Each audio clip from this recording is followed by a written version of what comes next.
Musa kişi, oxu atıb yayı gizlətməyin. Xeyr, gizlətmirəm. Ərzəm yazmışam.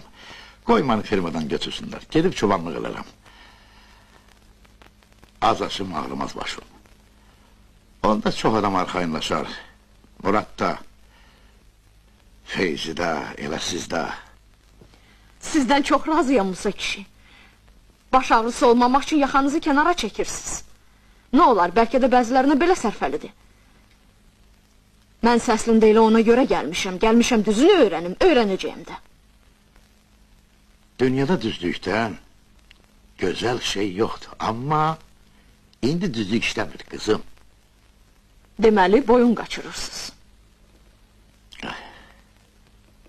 Musa kişi, sizi büroya çağırmalı olacağıq. Ha, nəyə görə?